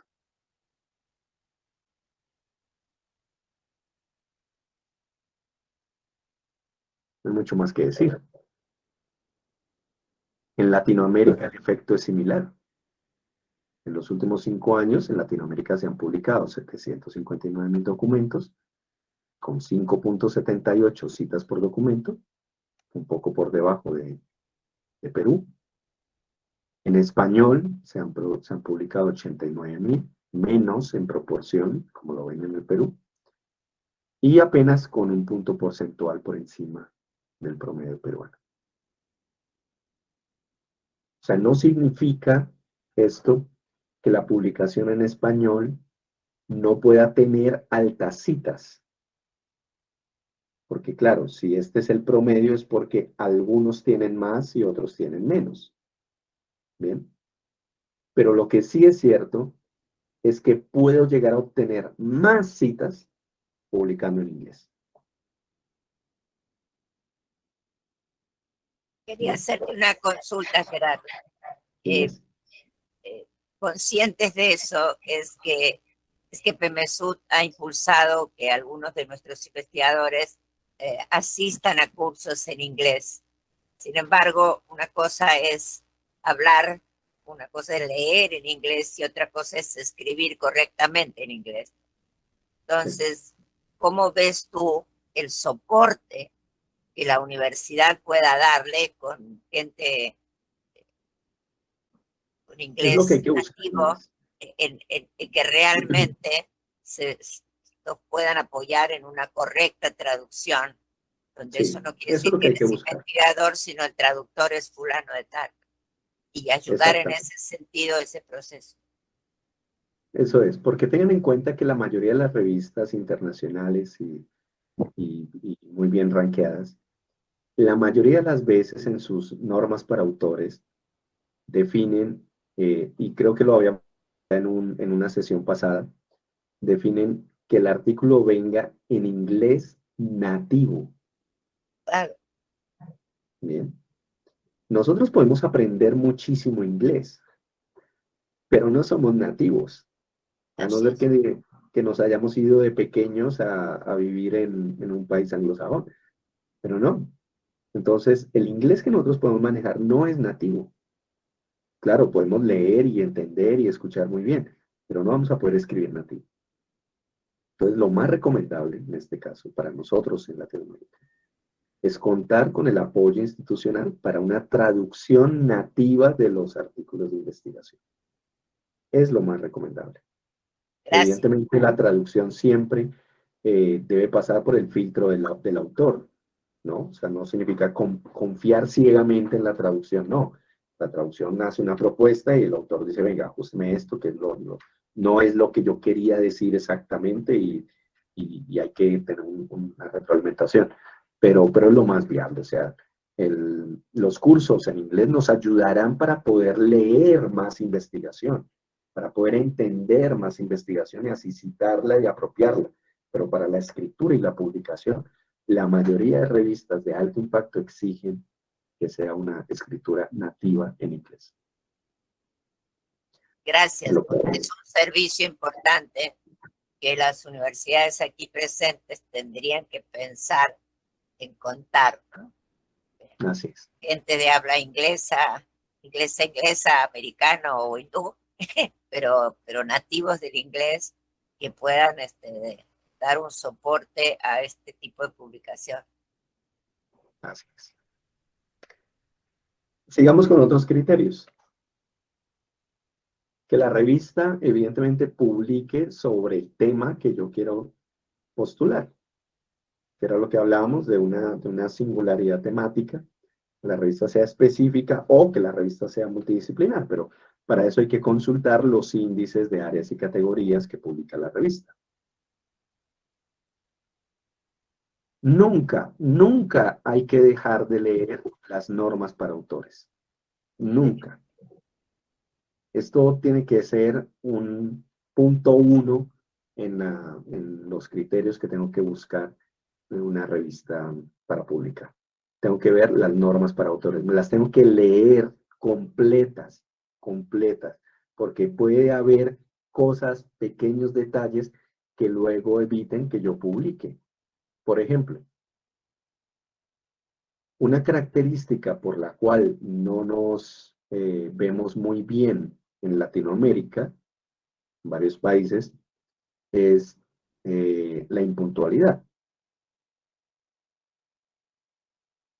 Amén. Podemos ser muchas cosas, pero puntuales, esa no sobresalta. Y la puntualidad tiene que ver también con el cumplimiento de los tiempos. Lo hemos visto en esta sesión de clase, por ejemplo, donde constantemente han estado entrando compañeros a la sesión. Las revistas, para poder publicar en 3 meses, como estábamos hablando ahorita, en sus normas para autores dice, si el autor no contesta el mensaje que se ha enviado en un plazo menor a 24 horas, el artículo se descartará. A veces no se lee eso, que está en las normas para autores. Y entonces nos llega el correo del editor, no estamos pendientes, o llega y no lo leemos porque estamos haciendo otras cosas, y cuando lo vamos a leer lo enviamos, que ni siquiera lo leímos bien, respondemos,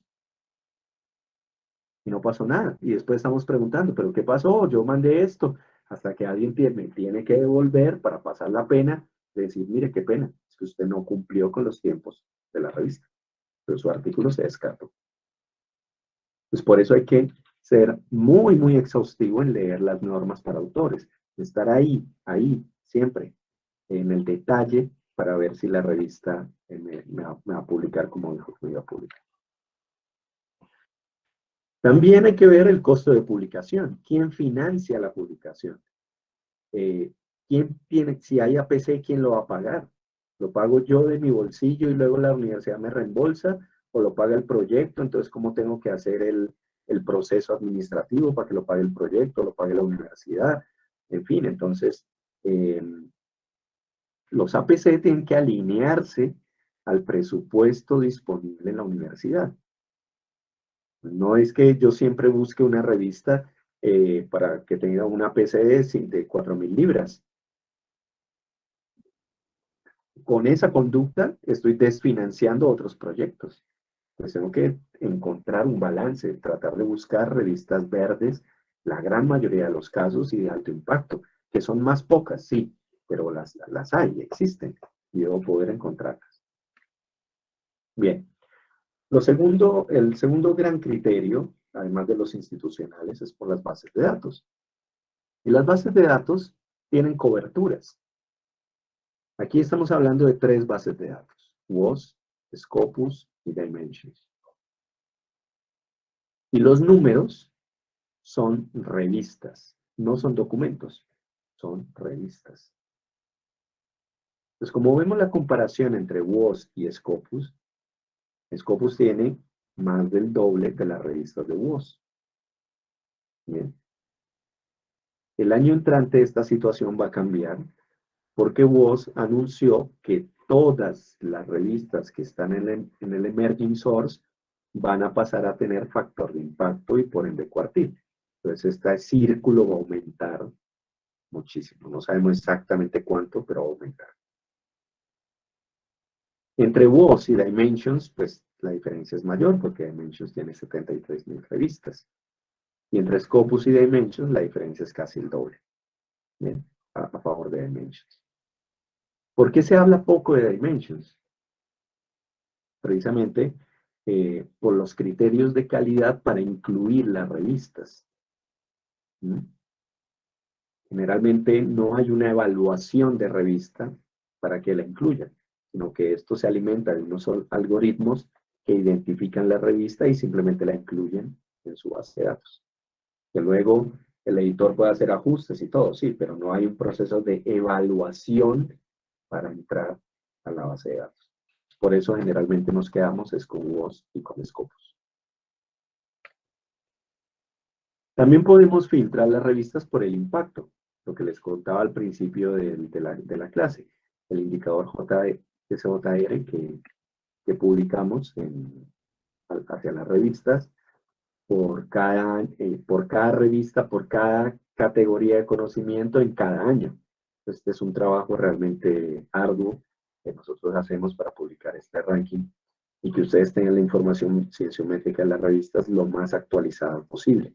Todos estos indicadores que ustedes ven acá, pues son de acceso abierto. Ustedes los pueden consultar, los pueden exportar, pueden hacer muchas investigaciones con los datos que tenemos ahí. Bien. Y un último criterio, pues, es por la temática. Entonces, vamos a ver 3 ejemplos. Aquí tenemos herramientas de búsqueda de revistas de las casas editoriales. Entonces, Elsevier tiene su herramienta para encontrar revistas, pero de ellos, de Elsevier. No me va a mirar revistas que estén en otra casa editorial. Lo mismo pasa con Wiley, lo mismo pasa con Springer. Pues son herramientas buenas, pero el alcance es únicamente el grupo de revistas que ellos tienen. No es un alcance global. Pero me puede ayudar para referencia o puedo hacer la búsqueda en varios de estos y luego filtrar. Entonces veamos estas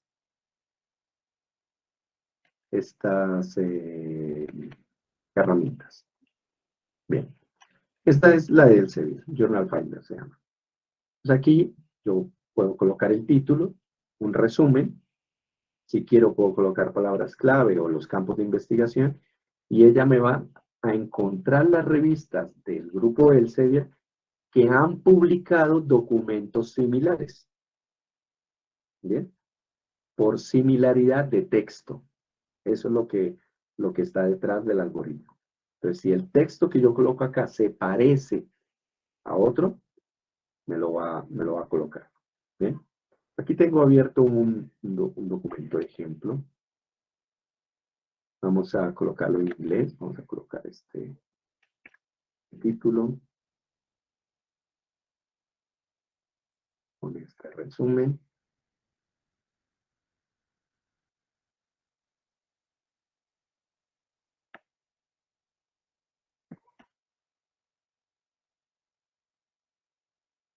Está. Y buscar. Está pensando. Encontró 49 revistas que han publicado documentos similares. ¿Sí? Pero fíjense lo que me va a mostrar acá. Me dice, revistas Gold de acceso abierto o revistas de suscripción. Entonces yo le digo, no, no quiero revistas de suscripción, solamente de acceso abierto. Que ya pasó a 48. Aquí me dice, ¿cuál es el tiempo de la primera decisión? La primera decisión es la del editor antes de pasarlo a evaluación. Si acepta o no acepta el manuscrito para ser pasado a evaluación. Entonces yo le digo aquí, no, fíltreme, como estoy de afán, fíltreme revistas que esa primera decisión son 2 semanas. Entonces hay 3 revistas. Y de entre esas 3 quiero la de más alto impacto, a través del indicador que maneja Elsevier, que es el Site Score. Entonces yo le digo, muéstreme los que tengan un impacto alto. 2 revistas. Entonces estas 2 revistas, que son de acceso abierto, que responden en 2 semanas y que tienen un impacto alto, tienen otros indicadores. Entonces acá está el Site Score, acá está el Impact Factor, y de una vez me dice cuál es la tasa de aceptación. 19%. Esta tiene una tasa de aceptación de 10%. Tiempo de primera decisión, 1 semana, y tiempo para la publicación, 2 semanas más. Es decir, 3 semanas. Pues fíjense que estas revistas realmente publican muy rápido. Bien. Y aquí me muestra el resumen ya desagregado de la revista. Yo simplemente yo le hago clic a la revista, al journal website, o directamente hago el envío, si esa es mi elección. Veamos esta otra, de Wiley. Pues lo mismo, acá solamente me pide título y abstract. Entonces voy a pegar el abstract, volver a coger el título.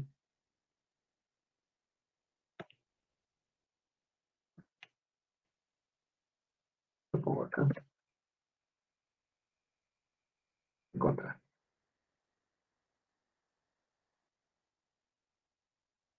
Y esta encontró 100 revistas. ¿Vale? Entonces yo voy a filtrar y le digo que quiero revistas de acceso abierto. Y ya pasó a 19. Entonces con estas 19 tengo el factor de impacto, si es de acceso abierto, y una tasa de relevancia de acuerdo al criterio de búsqueda. Entonces fíjense que no todas son muy relevantes. Tienen el indicador más bajo. Y aquí no me da más información. Yo puedo ya irme a la revista o enviar el manuscrito. Pero esto es toda la información que me entrega. No me entrega los tiempos como lo vimos en la otra. Y este tercer ejemplo, igual, título. Acá el resumen. Este está en español. Y tengan en cuenta que estoy colocando el texto en inglés, ¿no? Si colocara el texto en español, seguramente no tendría resultados, entonces no podría hacer el ejercicio.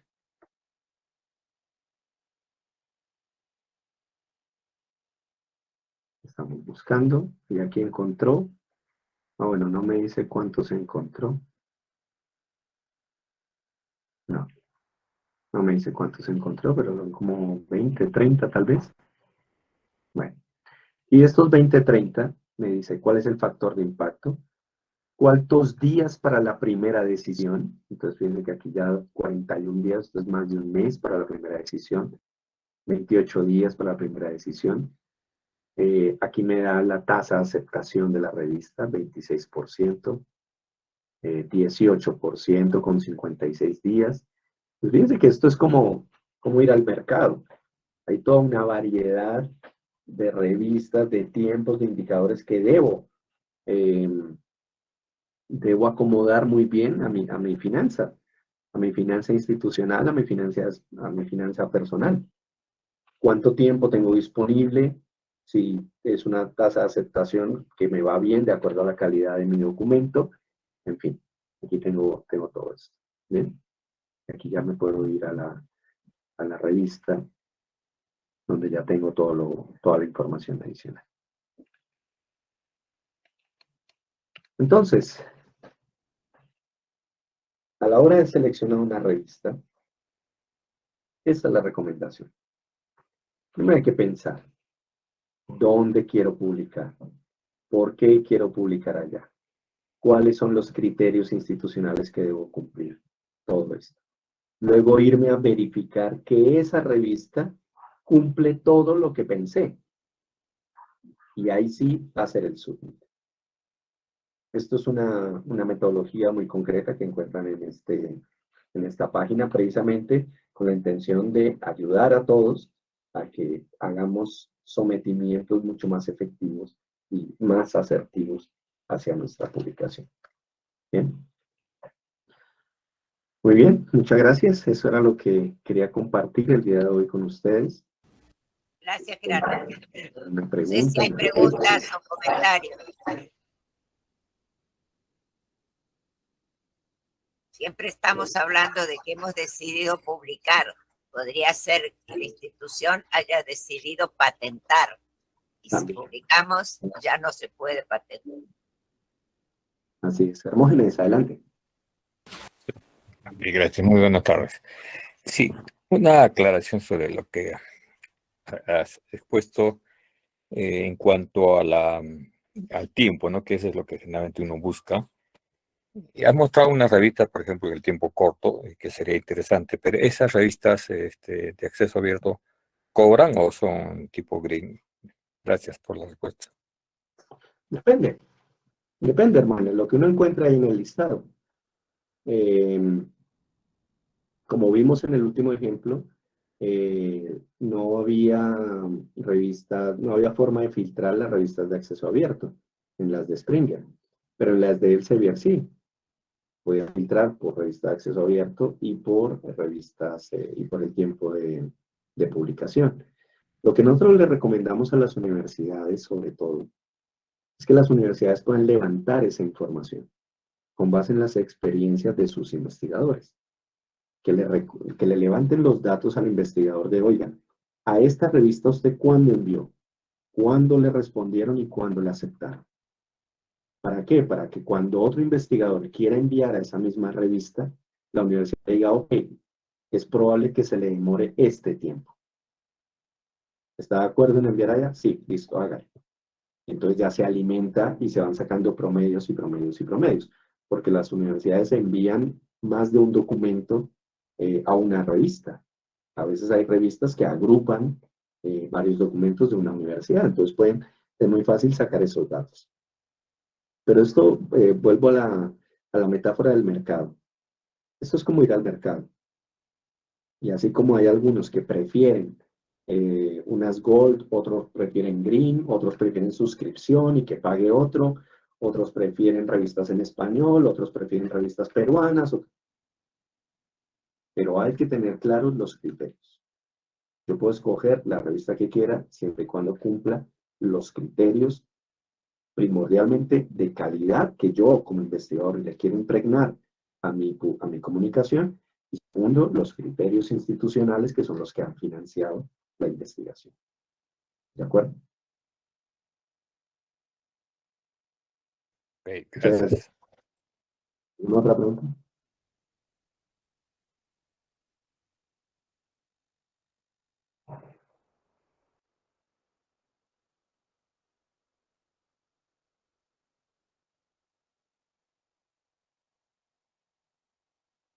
Sí, Inés. Bueno, Ya. En una de las primeras clases, tú nos enseñaste a buscar en mapas y pudimos identificar la gente que lideraba ciertas investigaciones que a nosotros nos pueden interesar. ¿No? Y Así también podíamos identificar dónde publicaba esa gente. Entonces, si nosotros queremos publicar en la misma revista que publica el que lidera la investigación que nos interesa, ¿cómo se busca eso? ¿Cómo buscamos eso? ¿Cómo buscas en los mapas o cómo buscas mapas? No. Una vez que yo identifiqué en el mapa el investigador líder y de qué institución o instituciones hay un grupo de investigadores que lidera, si yo quisiera estar en en el liderazgo de esa investigación en el estado del arte, quisiera publicar allí donde ellos publican. ¿Cómo busco eso? ¿Cómo A ver, busco eso? los mapas de ciencia, como lo vimos en la primera clase, me ayudan a identificar temáticas, tendencias, autores.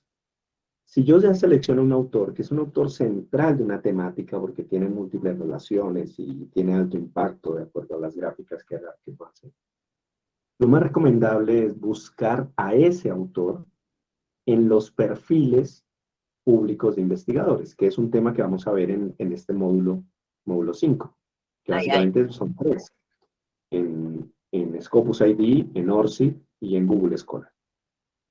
Entonces yo lo veo, lo consulto y hago toda una ¿cómo es que se llama eso en redes sociales? Se me olvidó el término. Cuando le averiguo la vida a otra persona en la red social, ¿cómo es que se llama? Se me fue. Lo que puedo hacer es eso mismo, es entrar y ver el perfil de ORCID, el perfil de Google Scholar, el perfil de Scopus ID. En una época se llamaba espionaje. Ahora no, porque como todo es público.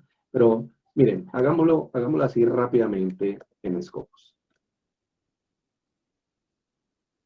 Entonces, supongamos, a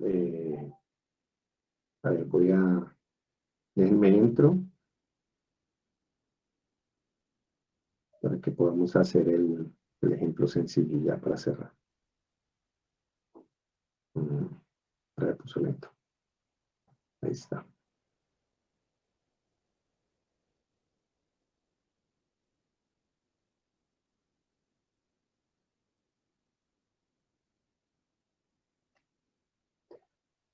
Ya estoy entrando.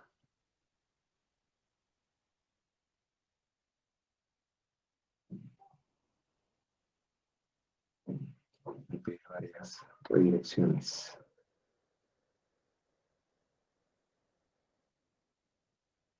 Ya.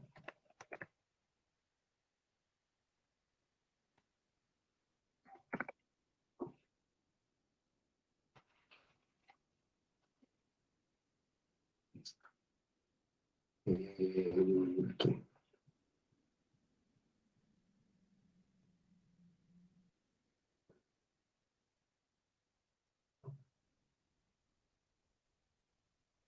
Listo.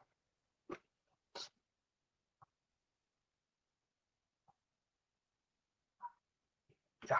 Entonces, aquí estoy con Scopus. Entonces, de nuevo, vamos a seguir con el mismo ejemplo que hemos hecho siempre, buscar e-learning. Me muestra todos los documentos. Y aquí voy a buscar los últimos 5 años para tener autores de vanguardia. Voy a buscar exclusivamente en el campo de ciencias de la computación y ciencias sociales, o bueno, solamente ciencias sociales para irme por los temas pedagógicos. Y voy a buscar artículos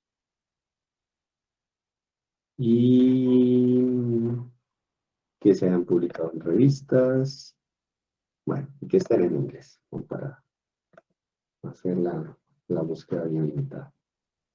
Y encontré ya 5.687 documentos. Entonces aquí yo puedo con estos resultados analizarlos. Entonces esto lo que va a hacer es que me va a agrupar algunos indicadores de esos 5.687 documentos. Entonces voy a poder ver los documentos por año, cuántos se han publicado por año, por autor. Y ahí ya en concreto para la pregunta de Inés. Entonces yo identifiqué a este autor, a este. Entonces yo quiero saber qué es lo que ha hecho. Simplemente le hago clic. Y voy a ver los 18 documentos que ha publicado este autor. Bien, 18 documentos. Y puedo hacer una búsqueda rápida aquí por revistas, o puedo hacer el mismo ejercicio, analizar estos resultados. Entonces ya voy a mirar los 18 documentos, cuántos ha publicado, y en dónde ha publicado. Y aquí está el source. Claro. Es ese cruce que yo creo que es interesante. Entonces aquí está, ha publicado en el British Journal of Education and Technology, en Computer and Education, y en Educational Technology Research and Development. Entonces, si yo quisiera decir, yo quiero pertenecer a este grupo de autores, muy seguramente tendré que publicar en estas dos revistas. ¿Bien? Y si ya me voy al British Journal of Educational Technology, a ver, voy a copiar este texto, lo voy a llevar al JR, busco la revista,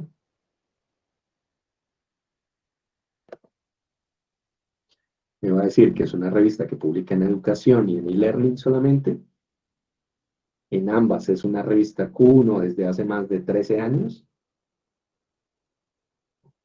y que en promedio tiene 6 citas por documento.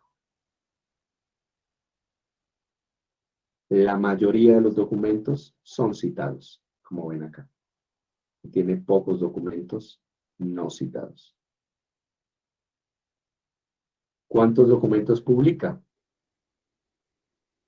En promedio, 150 podríamos decir, en los últimos 3 años. Y seguramente debe ser una revista de publicación continua. Entonces me voy aquí a la página principal de la revista.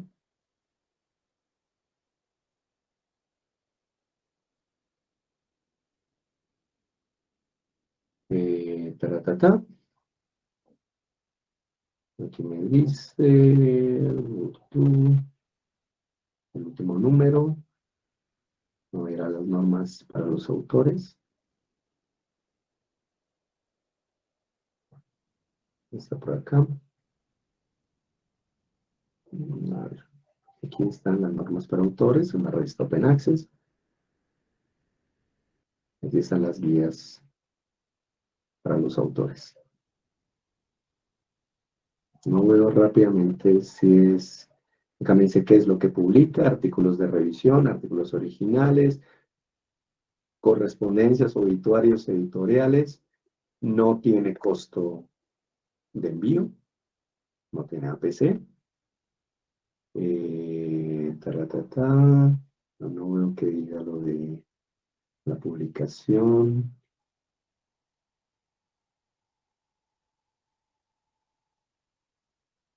Open Data, ORCID, estilos, envíe su paper, por qué se puede rechazar, cómo se hace la revisión, si su artículo es aceptado, va a quedar publicado acá, pero no veo lo de la publicación continua. Entonces vamos a navegar aquí.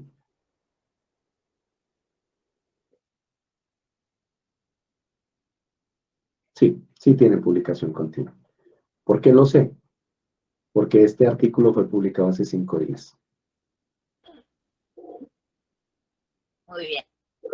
Este fue publicado. Solo que me parecía importante mencionar como criterio que a veces uno quiere publicar donde publican los líderes, para establecer un diálogo con ellos. Esto es lo que pasa con esta revista. Entonces fíjense que el 5 de septiembre publicó 2 artículos, el 12 publicó 1, el 13 publicó 2, el 15 publicó 2 artículos. Por eso se llama publicación continua. Bien. Bueno, perfecto. 500. Ha sido más cumplidos.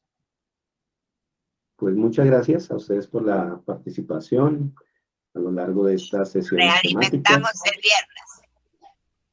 El viernes tenemos sesión de retroalimentación, ya el último módulo. Como recibieron en la comunicación del día de hoy, lo voy a reafirmar, el cuestionario del módulo 4 está abierto toda esta semana para que también lo puedan desarrollar los que no lo han hecho. Este módulo 5 termina el próximo lunes, finaliza, y se habilita el módulo 6 durante la semana siguiente. El módulo 6 no tiene contenido, el módulo 6 solamente tiene el cuestionario final de aprobación del curso. Pero van a tener ustedes 5 días para poder desarrollar bueno, no tienen 5 días. Durante 5 días va a estar abierto el cuestionario para que ustedes lo puedan tomar en un solo intento. Este sí no es como los cuestionarios de los módulos, que eran 2 intentos, no, es por ser el cuestionario final de aprobación, es de un solo intento, ¿vale? Ahora, no olviden, por favor, publicar sus borradores en su aula de asistencia técnica, para que el asesor lo pueda revisar y luego poder programar la sesión de retroalimentación. Tampoco esperen que si ustedes envían el documento hoy, su sesión de retroalimentación sea mañana, porque el asesor tiene que leerlo bien en profundidad, tiene que revisarlo y eso toma algunos días. Entonces, por eso es importante tener una comunicación con el asesor. ¿De acuerdo? Listo. Esto es. Muchísimas gracias a todos por su atención. Nos vemos el viernes. Que tengan buena tarde. Muy bien. Feliz primavera, feliz otoño. Chao.